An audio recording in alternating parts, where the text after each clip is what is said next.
The Spanish government has said the deposed Catalan president, Carles Puigdemont, could be jailed within the next 2 months over his part in the regional parliament's unilateral declaration of independence. The warning came on Sunday afternoon as hundreds of thousands of people took to the streets of Barcelona to call for Spanish unity 2 days after some Catalan MPs voted for independence and the Spanish government assumed control of the region.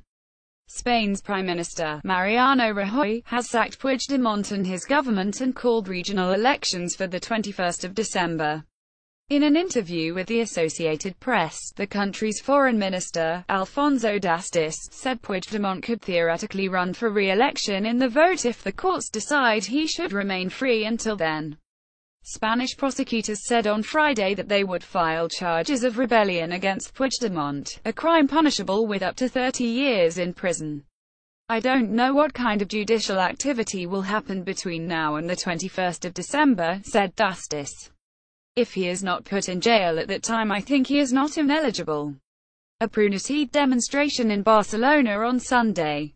Photograph Jack Taylor. Getty Images. According to a poll for El Mundo, the December election could be very close, with anti-independence parties winning 43.4% of the vote to pro-independence parties 42.5%.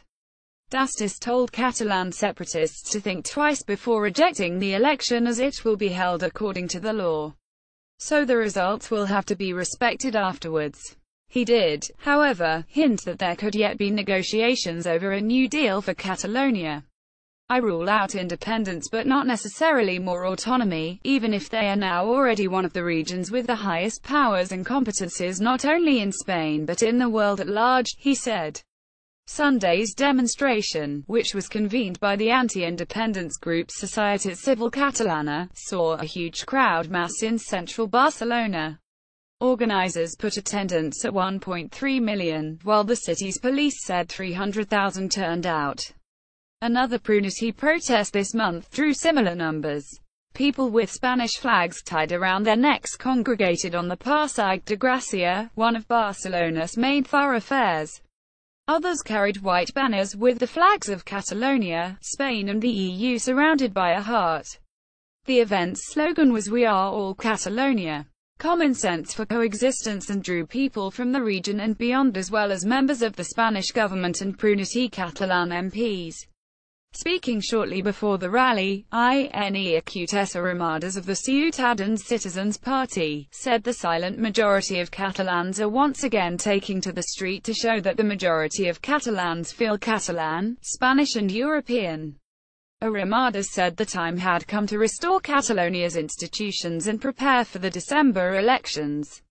Juan Montalvo, 65, a retiree from Mataró, a town 20 miles from Barcelona, had traveled to the protest with his 29-year-old son Roger.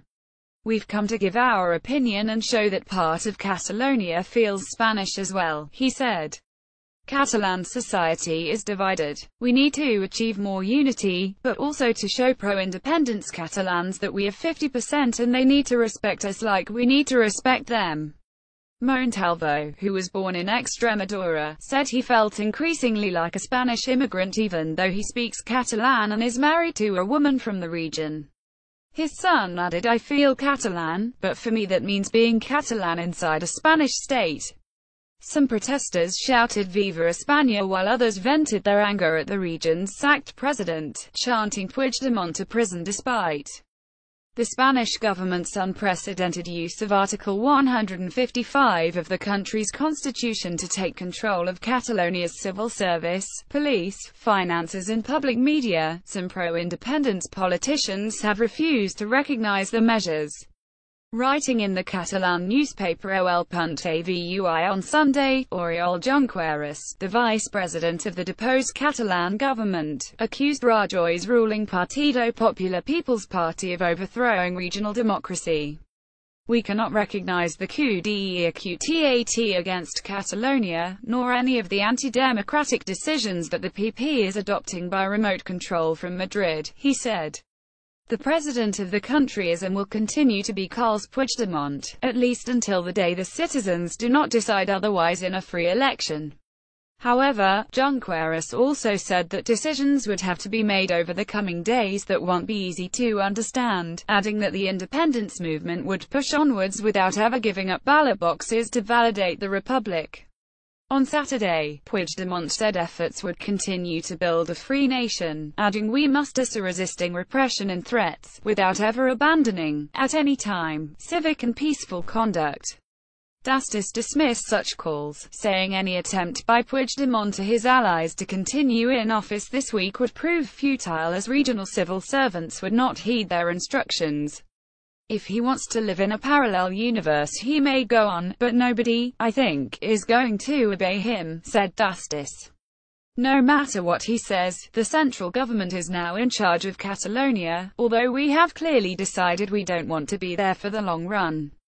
While the Spanish government has sacked the Catalan government and as many as 150 officials, it remains to be seen to what extent it will take over the running of the civil service, which includes about 200,000 employees in the administration, health and social services and education. Employees of the Generalitat, the Catalan government, told The Guardian they had not received any instructions or warnings of the changes might lie ahead, although there had been some informal meetings by staff worried about the implications of Article 155. Nor had anyone in the Barcelona provincial government department received official notification. School head teachers and inland revenue employees also said they had not received any notifications. In an open letter to all the police stationed in Catalonia, including the regional police force, the Mossos d'Esquadra, Spain's Interior Minister, Juan Ignacio Zoido, reminded all officers they had a duty to obey orders, guarantee the rights of all, and fulfill the mandates of both the Spanish Constitution and the region's statute. It is unclear whether Madrid plans to micromanage Catalonia or if it will let it run itself for the 53 days that remain before the election and, presumably, the resumption of regional autonomy. A man draped in a Spanish flag walks with a woman draped in a Catalan flag on the way to the rally. Photograph Gonzalo Arroyo app. As the Spanish government prepare to implement its strategy, Belgium's immigration minister incurred Madrid's wrath by suggesting that Puigdemont could be offered asylum in the country. "It's not unrealistic, looking at the current situation," Theo Franken, a member of the Flemish separatist N-VA party, told the Flemish-language broadcaster VTM on Saturday. Looking at the repression by Madrid and the jail sentences that are being proposed, the question can be asked whether he still has the chance for an honest court hearing. Belgium's Prime Minister, Charles Michel, later clarified that an asylum request from Puigdemont was absolutely not on the agenda, while a spokesman for Rajoy's Partido Popular described Franken's remarks as unacceptable and said the Belgian minister had leveled serious accusations against Spain's legal system that required an immediate correction.